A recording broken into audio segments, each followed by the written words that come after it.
Բարև ձեզ հարգելի լրագրողներ, առաջիկա մի ժամվա ընթացքում պատրաստ եմ պատասխանել ձեր հարցերին։ Խնդրեմ։ Առաջին հարցը կներեք, պարոն Փաշինյան, կամփոփեք ձեր IT արդյունքները Ռուսաստանի Դաշնություն եւ կխնդրեմ նշել կոնկրետ ինչ համաձայնություններ են ձեռք բերվել եւ կոնկրետ որ ուղղություններով։ Շնորհակալ։ Մի շարք ուղղություններով ձեռք ենք բերել կոնկրետ պայմանավորվածություններ, գործնականում մեր օրակարգի բոլոր ուղղություններով ենք ձեռք բերել կոնկրետ պայմանավորվածություններ, մշակույթից սկսած ռազմատեխնիկական համագործակցությունով ավարտված եւ այցը գնահատում եմ շատ հաջող։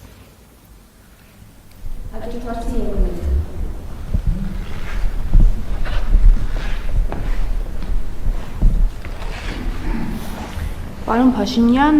ԳԽ եւ ԱԺ 4 գումարումների падգամավոր Ռուբեն Հակոբյանը տարբեր հաղորդումների եւ իր գրառումներով վկայակոչելով մի շարք փաստեր, ձեզ մեղադրում է պետական հանցագործություն կատարելու մեջ։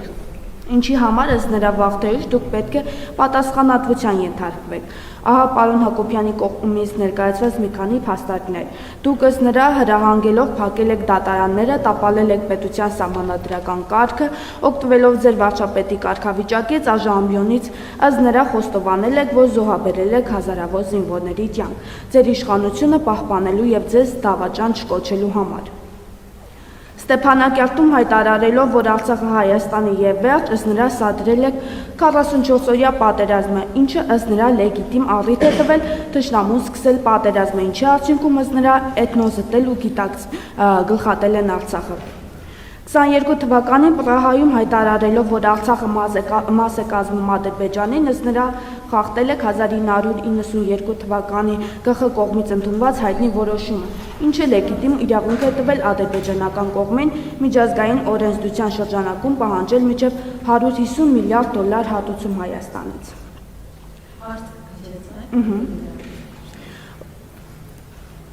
Ըստ նրա, եթե ներկայացված փաստերը չեն համապատասխանում իրականությանը, ապա ներկայացնողը պետք է ենթարկվի խիստ պատասխանատվության, իսկ եթե թվարկված փաստերը ճիշտ են, ապա դուք պետք է ազատեք վարչապետի պաշտոնը եւ ՀՀ սահմանադրությունը, մեր օրենսդրության ու միջազգային կոնվենցիաների պահանջների համաձայն ենթարկվեք պատասխանատվության եւ հայտնվեք համապատասխան վայրում։ Ծանոթ եք արդյոք ձեզ ներկայացված այս մեղադրանքներին եւ պարոն Հակոբյանի կողմից նշված երկու հնարավոր լուծումներին։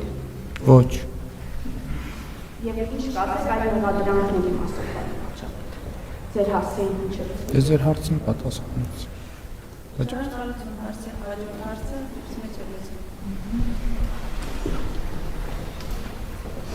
Պարոն Փաշինյան, ես այսպես սկրիններով եմ եկել։ Մակուլատուրա չի կարծում եմ։ Ինչ-որ մեկը կօգնի, կարճ չեմ սապանից։ Սա ձեր ընտանեկան լուսանկարն է, պարոն Փաշինյան, դուք եք Աշոտն է, Մարիամը, ձեր նախկին կինը, մի խոսքով բոլորով եք Արցախում։ Դուք այս նկարը հրապարակել եք Արցախի անկախության օրը ու գրել եք, որ դա մեր համար պատմական օր է, ազատ Արցախ մեծատառերով։ Ու ճիշտ եք արել, որովհետև երբ որ դուք եկաք իշխանության, մենք ունեինք այսա։ Արցախն էլ հետը։ Հետո այս մասը այսենց կտրեցի, ասեցիք դե այս մասը մերը չի, այս մասը Ադրբեջանինն է։ Երեք էլ Պուտինին ասում եք, որ ինքն է Ադրբեջանի տվել։ Այս մասը թողեցիք։ Հիմա դուք շրջում եք տարբեր դռնեդուր մարզերով, այս սրանով մեզ էլ ասում եք Արցախի անունը հանկարծ չտակ, ով Արցախի անունը տվեց ինքը սադրիչ է, ինքը պատերազմի հրահրող է։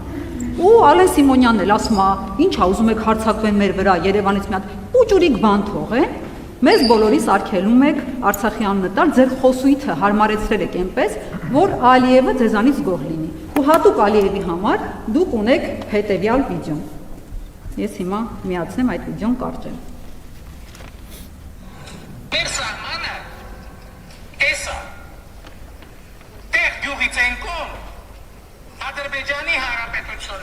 Սա դուք եք ասել, բայց մարդ ես կարող է Ալիևի մատը կպնի, միանմիտ մի հատ ուրիշ վիդեո միացնի ու շատ անհարմար բան ստացվի, խայտարակ լինենք, օրինակ այս վիդեոն։ Տեղից հետո կարճ ասած Արցախի հանրապետությունն է։ Կարծիքով տեղ գյուղը խորհրդանշում է Հայաստանի եւ Արցախի միասնությունը, Հայաստանի եւ Արցախի ժողովուրդների միասնությունը։ Տեղից հետո այս երկու վիդեոների մեջ տարբերությունը մի քանի ամսվա է, պարոն Փաշինյան։ Հիմա հարց, եթե դուք այսօր մի բան եք ասում, վաղը լրիվ հակառակ բանն եք ասում, ո՞նց ձեզ հավատանք, որ վաղը չէ մյուս օրը արդեն ոչ թե սրանով դուք կշրջեք, այլ այստեղից, ասենք, այս Սյունիքի հատվածը այսպես կտրած կլինի, այստեղ Գեղարքունիքի մարզը կտրած կլինի, Սևանա լիճը արդեն տված կլինի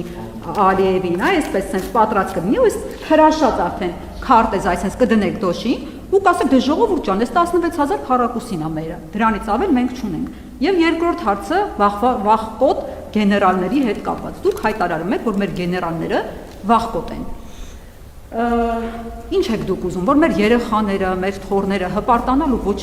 ոչ մեկին չունենան, այսպես ջնջոցը վերցրած ջնջեք մեր հերոսներին, մարդկանց։ Այսօր Եռաբլուրում կրված տղերքից մեկը ասում էր, որ դուք հրամայել եք, որ նոյեմբերի 5-ին դիրքերը թողնեն ու հետ վերադառնան։ Դա ձեր հրամանն է եղել։ Դուք նրանց ասում եք կրված չեն, էշեն։ Դուք ձեր թիմակիցներ Արցախյան 3 պատերազմների ժամանակ ինչ քաջագործություններ եք արել, ինչ սխրանքներ եք արել, որտեղ եք դուք եղել Արցախյան պատերազմի ժամանակ, դուք 3-րդ պատերազմի ժամանակ բունկերում եք եղել, ձեր թիմակիցներն առհասարակ որտեղ են եղել, ինչ եք ուզում, որ ձեր արձանը կառուցեն, ասեն, որ դուք ապրիլյան քառորյա պատերազմին մայիսին գնացել եք մի հատ փոս եք փորել, ասեն, այդ ինչ սխրագործությունների շնորհիվ եք այդ փոսը փորել, մենք չունենանք հերոսներ, պարոն Փաշինյան, շնորհակալություն։ Ավարտեցիք, կարելի է ձերն առաջի քարտեզը կտորել։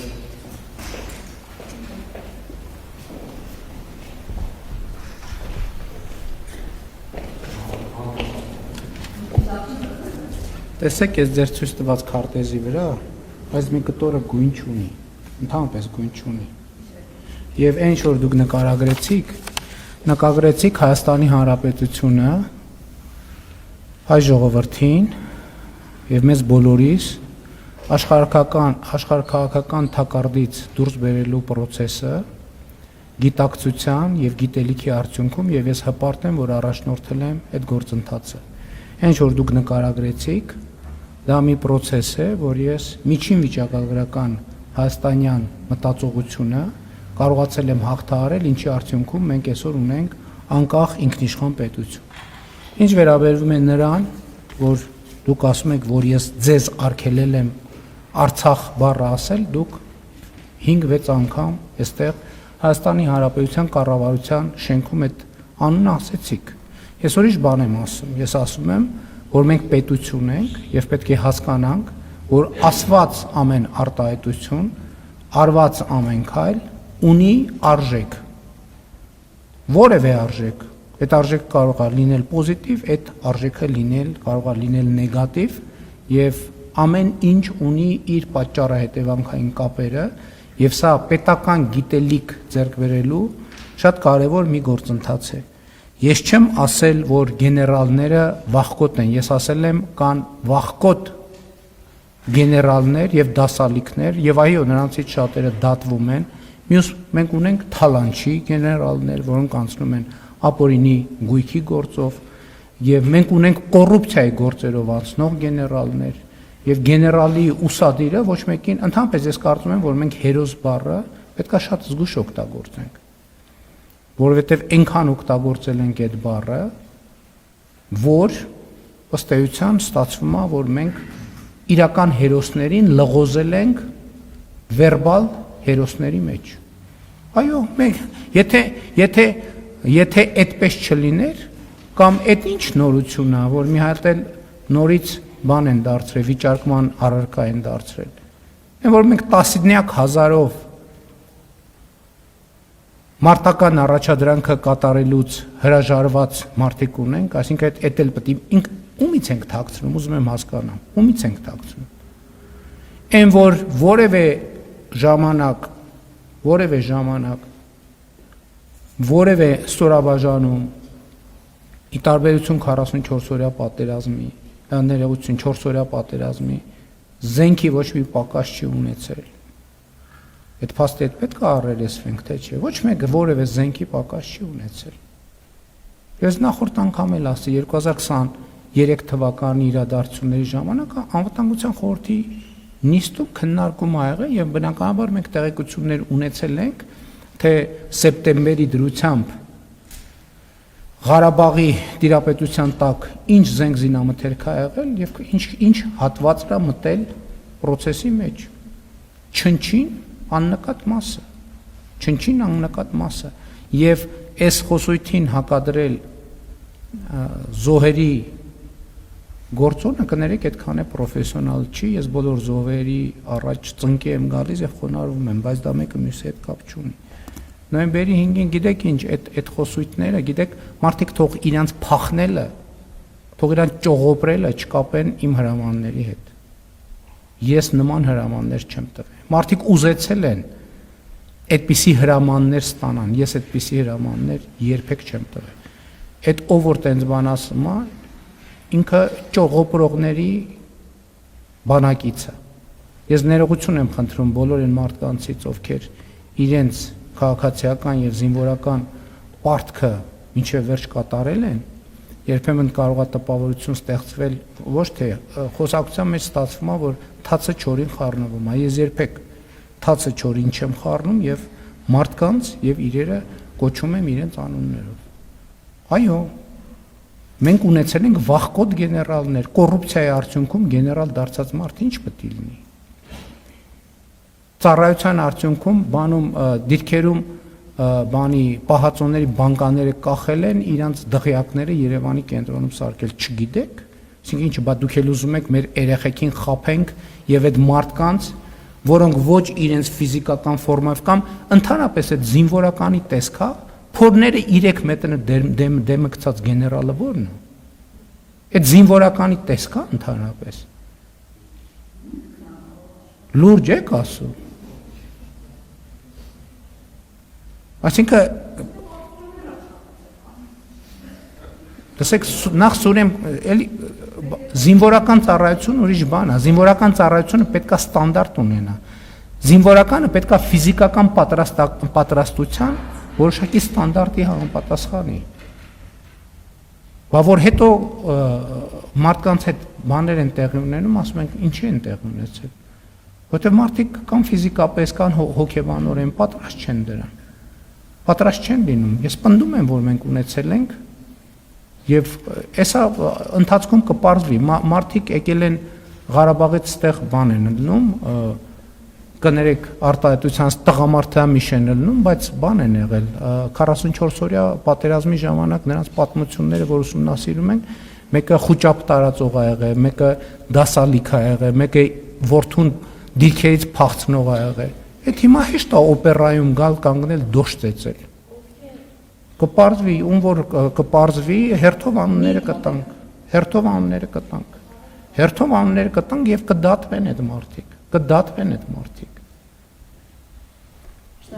Եվ ես հույս ունեմ, որ Հայաստանի դատական համակարգը այդ մարդկանց հետ կվարվի այնպես, որ իրանք որ կոչմանը արժանի են, գան այդ կոչմանը հարցնեն, այսինքն շարքային։ Նրանք պետք է այդ կոչումներից զրկվեն, որովհետև այդ ուսադիրները կրելու իրավունք չունեն։ Շնորհակալություն, հաջորդ հարցը Նարեկ Կիրակոսյան։ Շնորհակալություն, պարոն վարչապետ, դուք մշտապես խոսում եք կրթության կարևորության մասին, նաև հրապարակումներ եք անում այն մասին, որ դուք այժմ կրթական ծրագրի եք մասնակցում Հայաստանի Պետական Կառավարման Ակադեմիայում։ Պարոն վարչապետ, ուզում եմ հարցնել, արդյոք կրթվածության հետ կապ ունի, օրինակ կրթական միջավայրում, ուսումնական հաստատությունում արտոնյալ կարգավիճակ ունենալը։ Մենք տեսնում ենք ձեր ռիլերից, որ ամեն անգամ Պարոն վարչապետ, ձեր կարծիքով ինչու է Ռուսաստանի Դաշնության նախագահը խնդրում թույլ տալ, որպեսզի Ռուսաստանի Դաշնության քաղաքացիները մասնակցեն այստեղ խորհրդարանական ընտրություններին, եւ արդյոք նա տեղյակ չէր, որ այդ մարդիկ չեն կարող լինել ոչ падգամավորի թեկնածու, ոչ վարչապետի թեկնածու, եւ ինչ ցույց տվեց Վլադիմիր Պուտինի այս առաջարկը։ Գիտեք, ես կարծում եմ Ռուսաստանի նախագահը առավել եւս հաշվի առնելով երկրի մասշտաբները եւ այն օրակարգը, որի հետ ամեն օր առնչվում է Ռուսաստանի նախագահը, ինքը ուզենալ չի կարող այդ մանրամասների մեջ մտնել։ Եվ բնականաբար, գիտեք, շատ դեպքերում ես էլ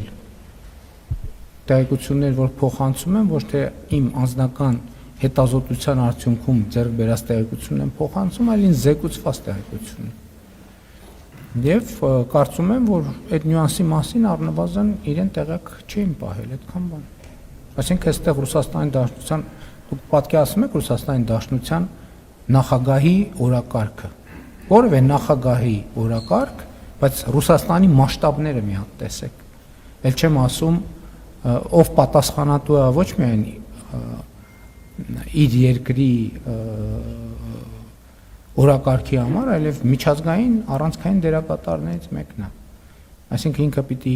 այդքան մանրամասներ ուսումնասիրեր Հայաստանի սահմանադրությունը եւ օրենքները, իհարկե ոչ։ Իրեն պետք է կամ եթե տեղեկացնում էին, ամբողջական տեղեկացնեին։ Շնորհակալություն, հաջորդը։ Եվ ես այն ինչ որ չէր արվել, պարզապես իրեն տեղյակ պահեցի, որ տես նրբություն կա։ Պարոն Փաշինյան, քանի որ վերջերս հաճախ եք խոսում լրագրողների անվտանգությունից, ուզում եմ ձեզ հիշեցնել, որ ես այն լրագրողն եմ, որը ձեր իշխանության լրագրող Նիկոլ Փաշինյանի իշխանության ժամանակահատվածում ամենաշատն է տուժել, երկու քրեական գործ կա, որով ես տուժող եմ, ձեր աջակիցները հարձակվել են իմ վրա, օրինակ վերջին դեպքը եղել է Մայրաթոռի բակում, հարվածել են, ես տուժող եմ, բայց այն անձով տեսախցիկի առաջ ուղիղ եթերում հարվածելա այդպես էլ չի հայտնաբերում, մեղադրյալ չկա։ Երևանի ավականու ընտրությունների ժամանակահատվածում ինձ հարվածել են դրոշի կոթով էլի ձեր աջակիցները, իմ օպերատորին շշով, բայց էլի մեղադրյալներ չկան։ Ինչպես է ստացվում, որ ձեզ դեռ չկպած մարդիկ հայտնվում են քրեակատարողական հիմնարկում, իսկ մեզ հարվածողները, մեզ խոչընդոտողները, մեր ընտանիք ներխուժողները, մեր նկատմամբ ֆեյքային արշավ իրականացնողները այդպես ազատ շրջում են։ Ձեր այրունը կարող է մեր այրունից կարմիր է, ու եթե ձեզ հանկարծ մի բան լինի ողբերգություն է, բայց մեզ մի բան լինի, դա ողբերգություն չէ։ Սա է ձեր արդարադատությունը, սա է Նիկոլ Փաշինյանի ժամանակահատվածի արդարադատությունը եւ արդարությունը, այսպես է խոսքի ազատությունը։ Ես հիմա դուք քարոզարշավ եք իրականացնում, շատ հաճախ որոշում եմ չգալ այդ քարոզարշավին, որովհետեւ մտածում եմ, էլի այդպես խմիչքի ազդեցության տակ վստահ եմ դա ասում, խմիչքի ազդեցության տակ այս ու այն մարզից բերված անձիկ կարող են հարձակվել ին վրա ու ոստիկանների աչքի առաջ ու որևէ մեկը պատասխանատվության չենթարկվի։ Խնդրում եմ, երբ որ խոսում եք լրագրողների անվտանգությունից, հիշեք, որ այսպիսի լրագրողներ էլ կան, կարող եմ տեսանյութերը հերթով ձեզ ավելի ուշ ցույց տալ, խնայելով ժամանակահատվածը եւ նաեւ հարցը հետեւյալներ, սա է լրագրող Նիկոլ Փաշինյանի իշխանության ժամանակահատվածի արդարադատությունը եւ ձեր այրունը մեր այրունից կարմիր է եւ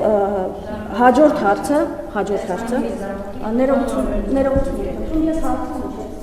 դիտարկված դուք ասել եք կառավարության հարցով պատասխանի ժամանակ դիտարկված ժողովրդության մենք գնացել ենք 2020 թվականին եւ արդյունքում ձեռք են բերել պետություն եւ անկախություն դրանից առաջ այդ բոլոր ժողովրդությունների ենթակա մենք չենք եղել մեզ տարել են կարապնարան եւ զոհել են իրենց շահերին այսպիսի հայտարարություն է կարելի որի արդյունքում եւս մեկ անգամ խաղացել եք զոհված զինվորների ծնողների այսպես նուր լարերի հետ նրանք հանցագործություններ են իրականացրել հանցագործության մասին հաղորդում են ներկայացրել դատախազություն դեպ առաջին հանցագործության մասին հաղորդում չի եւ շատ հետաքրքիր զարմանալիներով դուք այդպես ոչ վկայի կարգավիճակ ձեռքբերում ոչ մեղադրյալ կարգավիճակ ձեռքբերում ձեզ ներառում են դիտարկված հանցագործության մեջ եւ ներառում են դիտարկված 5 հանցագործների ձեր խոսքով ասած կարողանան տանել մեջ նախ պետրոլների ինչ ասել եւ այդպիսի հայտարարություններ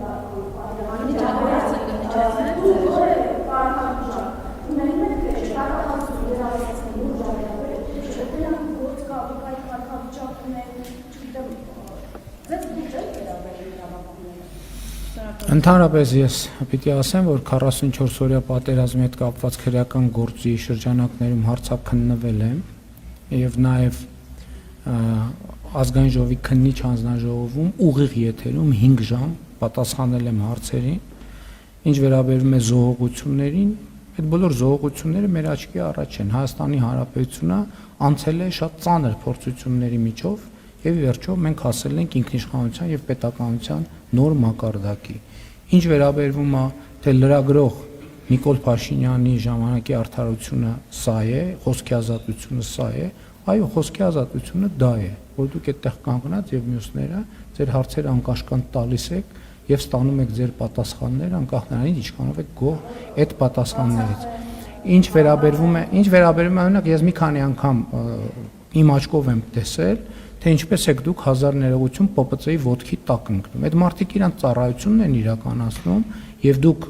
իմ կարծիքով դիտավորյալ գալիս եք ընկնում եք ՊՊՑ-ի ոտքերի տակ, որ մարդիկ տրորելով ձեր վրայով քայլեն եւ շնորհակալ եմ մեր գործընկերներին, որ ձեր վրայով չեն քայլում, որովհետեւ ձեր նպատակն է նա իմ կներեք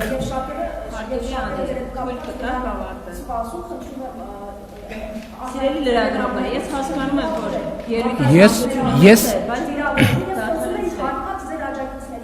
Ես էլ խոսում եմ ձեր մասին, հարցը տվեցիք լռեք մի հատ, հա? Լռեք ասցի, լռեք թե չէ հենց հիմա դուրս կտարվեք ստեղից։ Լռեք հենց հիմա, ասցի լռեք հենց հիմա, լռեք հենց հիմա, լռեք հենց հիմա, լռեք հենց հիմա, ասցի լռեք հենց հիմա։ Մի րոպե սպասեք։ Ես ուրեմն պատասխանատու ասում եմ, որ դուք դիտավորյալ պարկում եք, որպեսզի ՊՊՑ-ի տղաները ձեր վրայով քայլեն։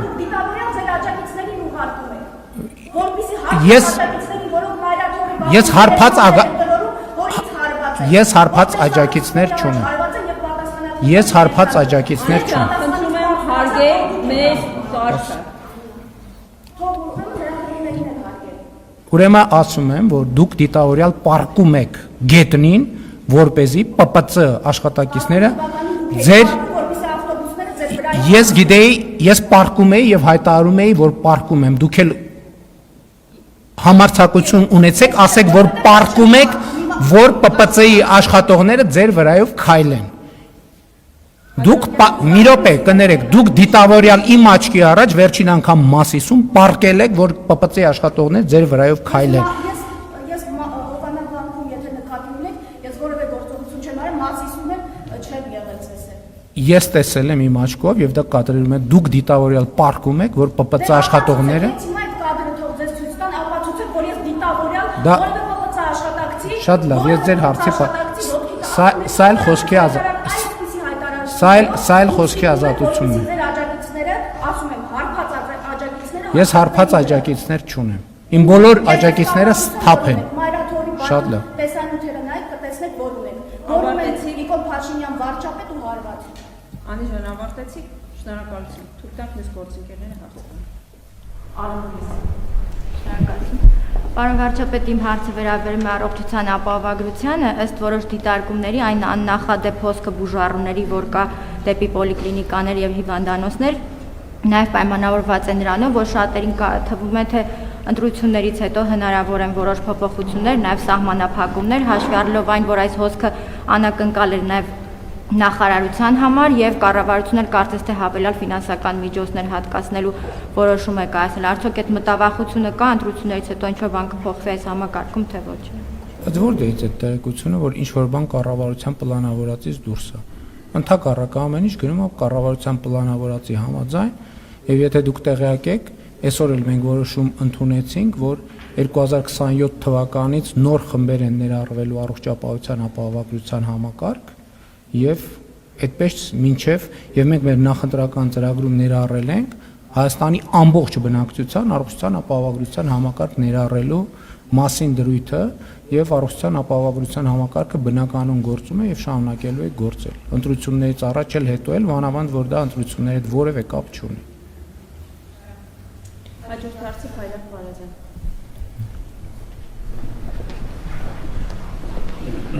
Շնորհակալություն, պարոն Փաշինյան, այնուամենայնիվ ես կուզենայի, որ դուք անդրադառնայիք Սուրբ եկեղեցում տեղի ունեցած միջադեպին, ինչ է կատարվել, որովհետև փաստաբանը հրապարակել էր մի տեսանյութ, որտեղ երևում է, որ ձեր անվտանգության աշխատակիցը հարվածում է 18-ամյա երիտասարդին։ Վստահաբար տեսել եք այն արձագանքները հասարակական, որոնք տեղի են ունեցել այդ օրերին եւ դրանից հետո տեղի ունեցող զարգացումներին, ինչպիսին է ձեր անմիջական արձագանքը տեղի ունեցածին, եւ եթե ես կրկնեմ, որ չեմ արտարացնում որևէ տեսակի բռնություն, բայց եթե 18-ամյա երիտասարդը կալանավորված է, ինչու նրան հարվածած ՊՊՑ աշխատակիցը այս դեպքում ծեր անվտանգության աշխատողը կանոնավորված չի։ Հարգելի գործընկերներ, գիտեք շատ տարօրինակ հարց եք տալիս։ Դա ես նախ չեմ տեսել ինչա տեղ ունեցել, բայց ուզում եմ ասել, որ երբ որ պետական պահպանության ծառայության ծառայողը տեսնում է, որ իր պահպանյալին վտանգ է սպառնում, ինքը կարող է ուժ գործադրել, ինքը կարող է հարվածել, ինքը կարող է ուժ գործադրել, Աստված չանի սուր իրավիճակներում կարող է զենք գործադրել, այսինքն ձեզ համար պետական պահպանության ծառայության աշխատողը ինչ է ամենայն հարգանքով բոլոր մասնագիտությունների նկատմամբ։ Պետական պահպանության ծառայության աշխատողը նրա համար է, որ երբ որ կա իրավիճակ ուժ գործադրի, ինքը բոլոր լիազորությունները ունի։ Իրավիճակը սրվի անհրաժեշտության պարագայում կարող է զենք գործադրի։ Դա ձեզ համար նորություն է, բա հետո երբ որ այդ աշխատանքը չանի, այդ պետական պահպանության ծառայողի աշխատողի դեմ է քրեական գործ հարուցվելու, ինքը կարող է հայտնվի բանտում իր ծառայական պարտականությունները չկատարելու համար։ Եվ երբ որ որևէ մեկը գործողություն է անում, ինքը բեջ չունի, որ ինքը 18 տարեկան է կամ առողջական խնդիրներ ունի կամ չգիտեմ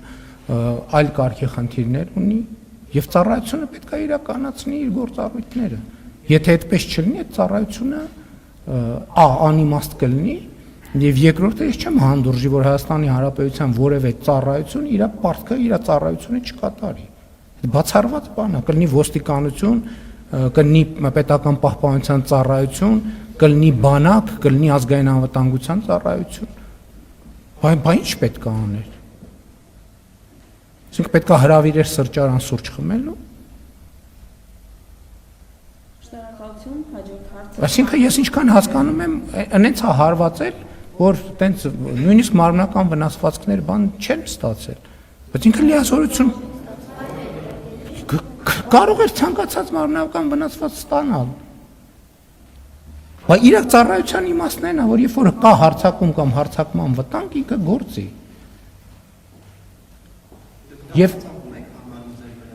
ինքը պետք է դա իմ աշխատանքը չի գնահատել, պետական պահպանության ծառայության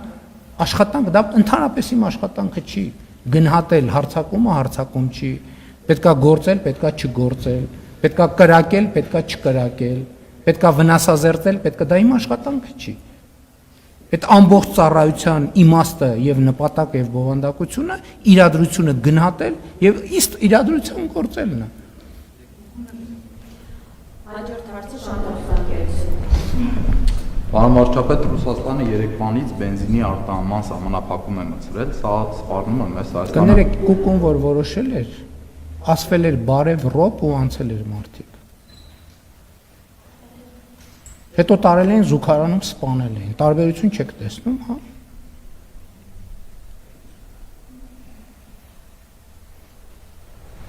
Հարցս նորից կրկնեմ, Ռուսաստանը երեկվանից սահմանափակում է մտցրել բենզինի արտահանման մասով, սա Հայաստանին սպառնում է, չէ՞ որ մենք նաև ԵԱՏՄ անդամ ենք, եւ եթե այո, գների բարձրացում կամ մատակարարման խնդիրներ լինելու են։ Եվ երկրորդ հարցը, պարոն Փաշինյան, երեք Մոսկվայում քննարկում եղել է հայկական երկաթուղու կոնսերցիոն կառավարման մասով եւ ինչ մանրամասներ կհայտնեք, շնորհակալություն։ Գիտեք,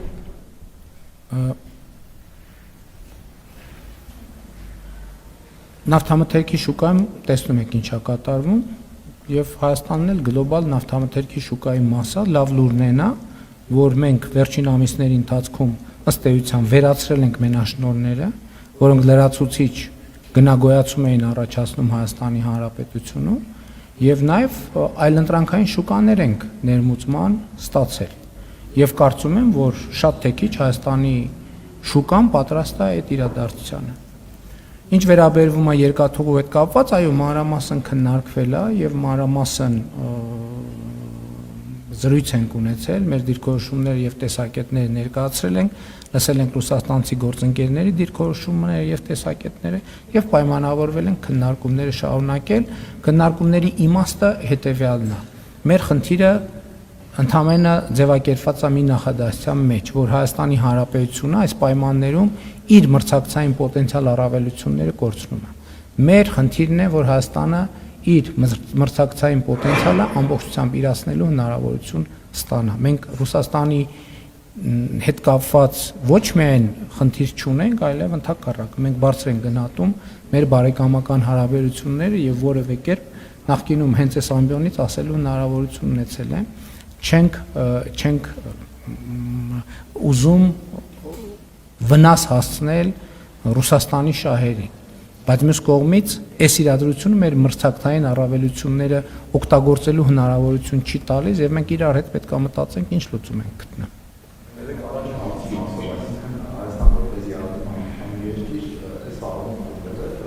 Ես գիտեք կոնկրետ այդ որոշումից անկեղծ ասած շատ մանրամասն տեղյակ չեմ, դրա համար շատ չեմ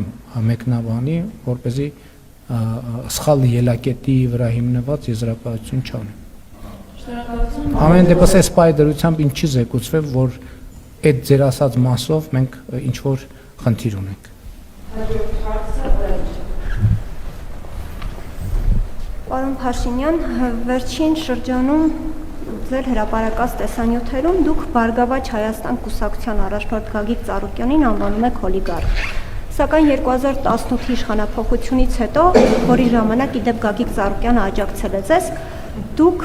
Գագիկ Ծառուկյանին օլիգարխ չէիք համարում, այլ նշում էիք, որ նա խոշոր սեփականատեր է։ Ավելին պնդում էիք, որ Հայաստանում օլիգարխներ չկան։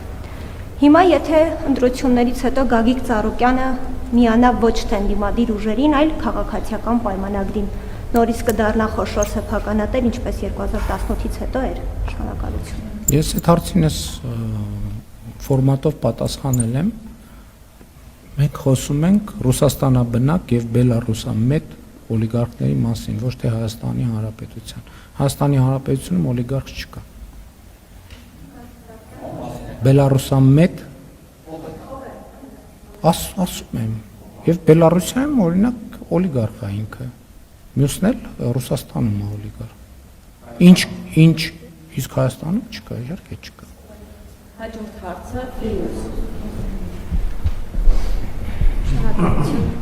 Պարոն Փաշինյան, Ամերիկայի Միացյալ Նահանգները, Իսրայել-Իրան պատերազմի հակամարտության ընթացքը, նաև աշխարհաքաղաքական վերջին վերադասավորումները ու Մերձավոր Արևելքում ստեղծված իրավիճակը ինչ ազդեցություն կարող են ունենալ թրիփի ծրագրի իրականացման վրա, ինչ զարգացումների պետք է սպասենք։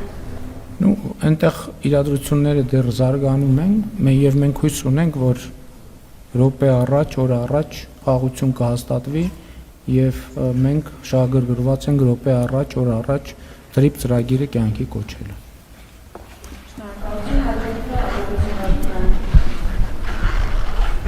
Պարոն վարչապետ, խոսեցիք երկաթուղու մասին, ասացիք մանրամասն քննարկվել է, դուք այո նախկինում էլ ասել եք, որ ինչ որ սուր խոսակցությունների այդ առումով ռուսական կողմի հետ չեք նախատեսում ունենալ, հիմա երբ որ ասում եք ինչ որ լուծում այդուհանդերձ փորձելու եք գտնել, այդ լուծումը կարող է լինել ամեն դեպքում պայմանագրի խզումը միակողմանի, այսինքն եթե ինչ որ պահի արձանագրեք, որ չի ստացվում այդ համաձայնությունը,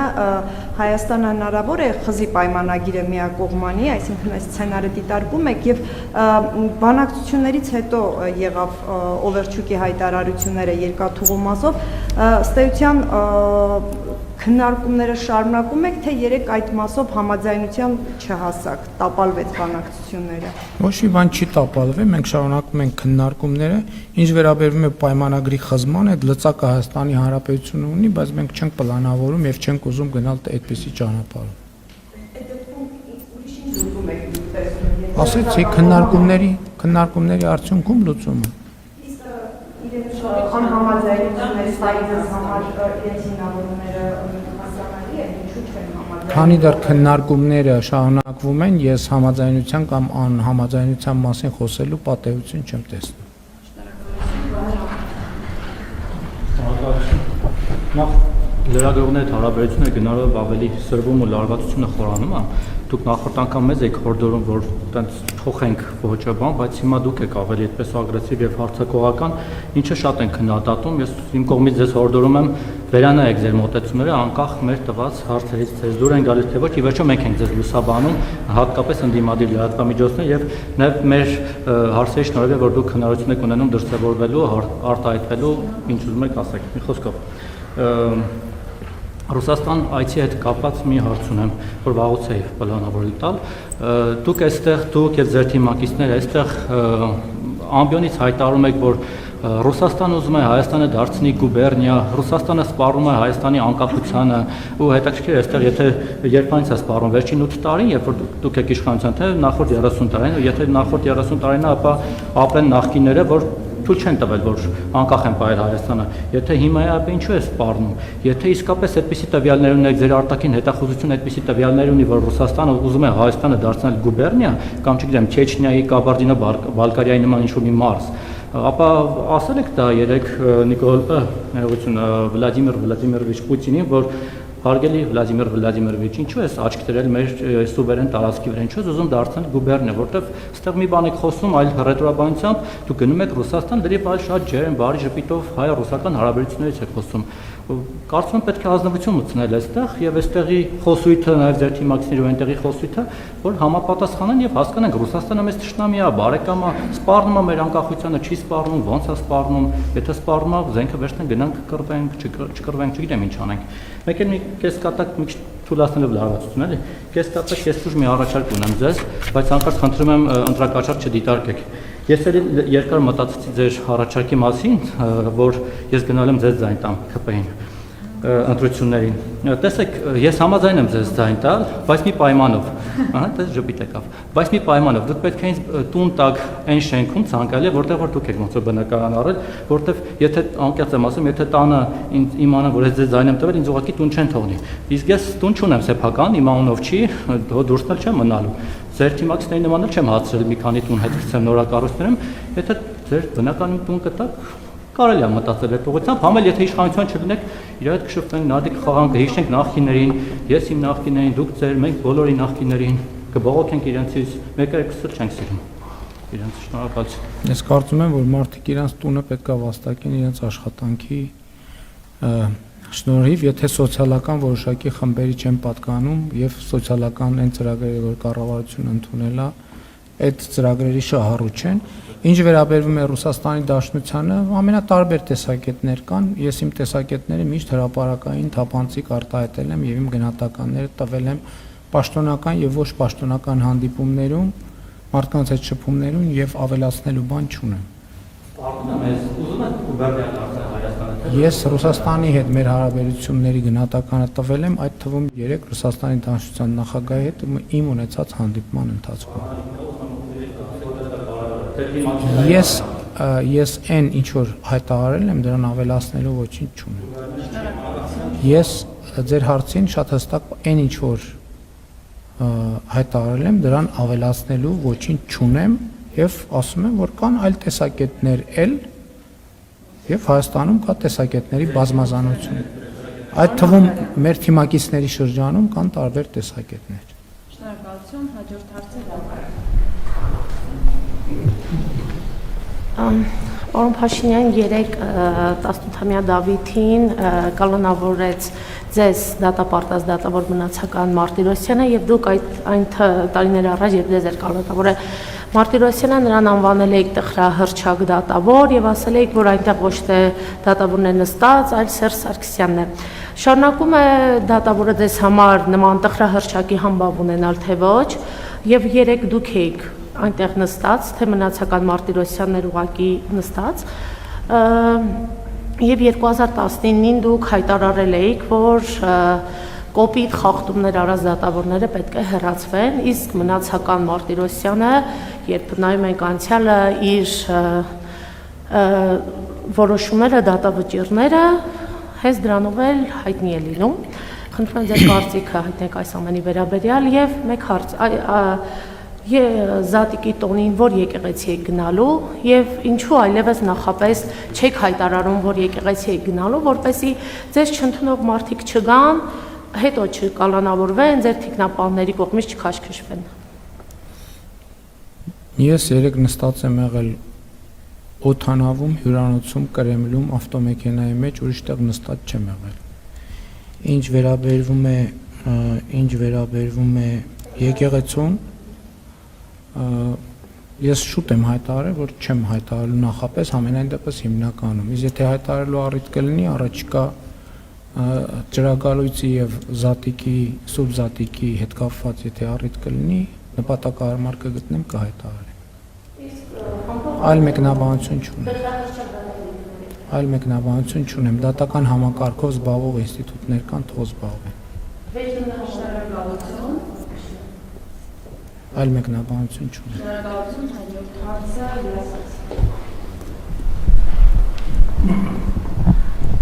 Պարոն Փաշինյան, դուք պահքի մեջ եք, ներողություն որ հարցնում եմ, պահում եք, գիտեք, որ ավագ շաբաթն է եւ քրիստոնեական օրացույցում ավագ շաբաթը առանձնահատուկ նշանակություն ունի։ Քրիստոսը ներեց մարդկանց, Հիսուս Քրիստոսը ներեց մարդկանց, մենք էլ պետք է ներենք մեր մերձավորներին, դուք երևի թե ինձնից լավ գիտեք։ Հնարավոր է, որ դուք ներեք 18-ամյա երիտասարդին, որը հուզական ֆոնի վրա ինչ-որ քայլ էր արել եւ նախաքննական մարմինը այնուամենայնիվ չի կարողացել հիմնավորել, որ դա կազմակերպված սադրանք է եղել ձեր նկատմամբ որևէ քաղաքական ուժի կողմից։ Ձեր թիմակիցները, մասնավորապես Վեդու համայնքապետը հրճվանքով արձանագրում է, որ այդ երիտասարդն իր վերջին զանգը անցկացնելու է ճաղերի հետևում։ Դուք լինելով քրիստոնյա մարդ, ով սիրում է եկեղեցին, գնում է եկեղեցի, այդ օրը գնացել էր եկեղեցի, որպեսզի աղոթեր եւ ըստ էության հաղորդություն ստանար։ Հնարավոր է, որ պահքի այս շրջանում դուք ներեք այդ երիտասարդին։ Շնորհակալ եմ։ Կարծում եմ դուք թյուրիմացության մեջ եք, որովհետև ես որևէ մեկին որևէ բանում չեմ մեղադրել, որ հիմա էլ ներեմ։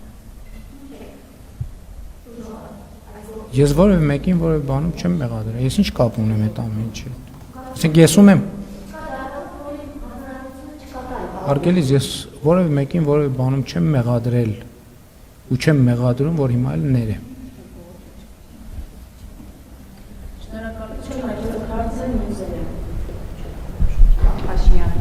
Թեման շարունակելով ընդհանրապես մի հստակեցում։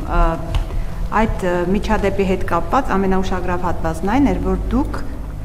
գիտեիք, որ տոն է, մարդիկ եկեղեցում լիքն են, եւ դուք ինչու փորձեցիք մարդկանց միջով ջեղքելով անցնել հասնել խորան։ Երբ որ ուշացած են գալիս եկեղեցի, սովորաբար վերջում են կանգնում, աղոթում են։ Ինչն էր պատճառը խորան մոտենալու, եւ երբ որ ձեր թիմակիցները ասում են սադրանք, հիմա սադրանքը ո՞րն է, որ դուք դիտմամբ եք գնացել, որ սադրանք լինի, չեմ հասկանում, երբ որ դա անվանում են սադրանք։ Այս հստակեցումը արեք, ինչու ճեղքեցիք անցակ։ Երկրորդ դուք Ռուսաստանում խոսում եք, որ Հայաստանը դեմոկրատական երկիր է, բայց օրինակ քաղաքական ուժերից մեկը միասնության թեմվերը ահազանգում է, որ նրանց տարածք չեն տալիս մեծամորում եւ իրենց կամավորների հետ կապված ճնշումներ են գործադրում։ Հիմա եթե դեմոկրատիա է, սա ինչի մասին է խոսում։ Եվ նաեւ մի հստակեցում դուք Պուտին-Փաշինյան զրույցը, երբ որ մենք տեսնում ենք, բավականին ոչ դիվանագիտական էր, բավականին բաց էր խոսակցությունը, բայց դրանից ավելի բաց էր փոխվարչապետի հայտարարությունները դրան հետևած։ Բավականին սպառնալիք էր նաև Հայաստանի ներկայացված երկաթուղու հետ կապված, ասում է, եթե դուք կոնսենսիոն կառավարումը վերցնելու մասին եք խոսում, մեզ ինչու եք հրավիրում օրինակ այդ երկու հատվածները վերանորոգելու համար։ Թրիփի հետ կապված նրանք ասում են, ինչպես է ստացվում թրիփը, եթե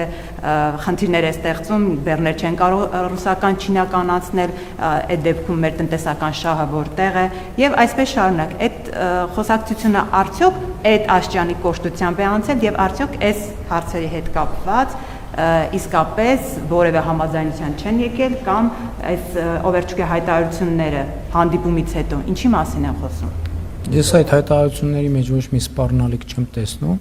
եւ մեր ասածների մեջ էլ ոչ մի սպառնալիք չկա։ Դա նորմալ աշխատանքային գործընթաց է, որտեղ կողմերը ներկայացնում են իրենց դիրքորոշումները։ Ես էլ եմ ասում, այդ համարվում եմ շատ հաջողված, որտեղ բոլոր ուղղություններով մենք ձեռք ենք բերել կոնկրետ պայմանավորվածություններ եւ մեր երկկողմ հարաբերությունների զարգացման հերթական փուլն է, որը բնականon զարգանում է։ Ինչ վերաբերում է եկեղեցուն, ես երբ որ այդ ամենը ուղիղ եթերում ա եղել, ես երբ որ հասել եմ եկեղեցի, մուտքի մոտ հերթ եմ կանգնել, մարդիկ դուրս էին գալիս մի մասը մտնում էին, սպասել եմ դուրս եկողները դուրս են եկել, ես ներս եմ մտել, այսինքն դա ոչ մի, այսինքն անընդհատ մարդիկ դուրս էին գալիս եւ ներս էին մտնում։ Այն մարդիկ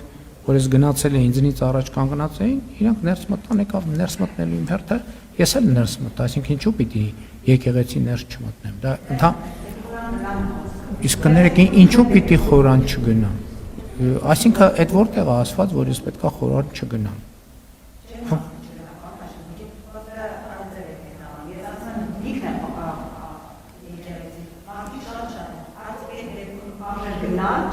Կներեք, բայց դուք այնտեղ եք եղել, տասնյակ մարդիկ դուրս էին գալիս, տասնյակ մարդիկ ներս էին մտնում։ Այսինքն, եթե դրսից դուրս եկող չլիներ, ներս գնացող էլ չեն լինի։ Տասնյակ մարդիկ դուրս էին գալիս, տասնյակ մարդիկ ներս են մտնում։ Այսինքն, ու առաջի անգամ չի, որ պատարագ կամ ծաղկազարդ է տեղի ունենում, այսինքն բոլորս էլ գնացել ենք տասնյակ անգամներով եւ այդ process-ը մարդկանց անդադ խոսք կա, ինչու՞մ է խնդրեմ։ Ինչ վերաբերվում է տարածք տալուն կամ չտալուն, ես ինչ կապ ունեմ որևէ մեկի սեփականություն տարածք։ Մեր կուսակցությունն էլ է բողոքում եւ ուրիշ կուսակցություններ են բողոքում, որ անշարժ գույք վարձակալության գները բարձրացել են եւ նաեւ դժվար է տարածք գտնել։ Բայց ինչ անեմ։ Գիտեք, ես հասկանում եք, ես հարցը չեմ հասկանում։ Իշխանություն ես որևէ մեկին չեմ ճնշում։ Բայց ես գիտեմ, որ մեր կուսակցությունն էլ է բողոքում, որ տարածքների հետ կապված խնդիր կա, որտեղ գները բարձրացել են եւ շատ փող ունեցող մարդիկ են մասնակցում եւ մասնակցում են, մեծ փողեր են դնում, դրա արդյունքում շուկայում պահանջարկը մեծանում է, գներն էլ թանկանում են։ Այդ նույն խնդրեմ մենք ունենք։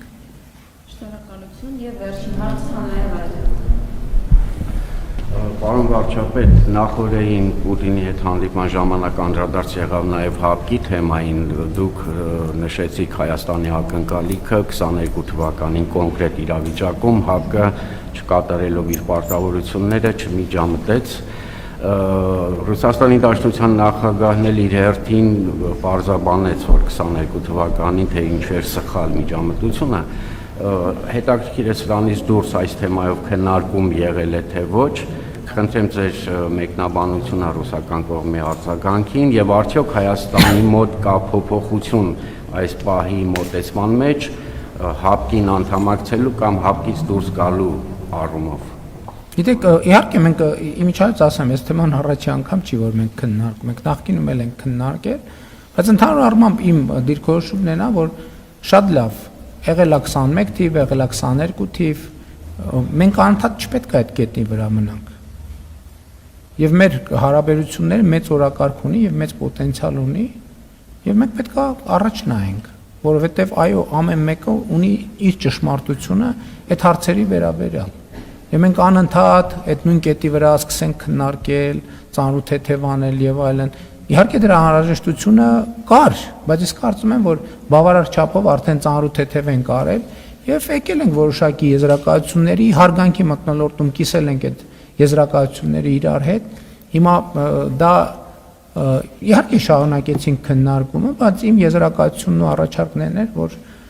եթե հնարավոր լինի լավ կլինի, որ մենք բավարար չափով քննարկված համարենք թեման եւ անցնենք մեր օրակարգի մյուս թեմաների քննարկմանը եւ այդպես, այսինքն անդադ հետ նայելու այդ ռեժիմում չլինենք։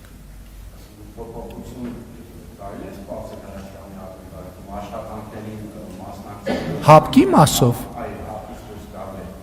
դե ես ասել եմ, որ պոզիտիվ առումով, այսինքն վերադարձի առումով փոփոխությունը ակնկալելը իրատեսական չէ։ Շնորհակալ եմ։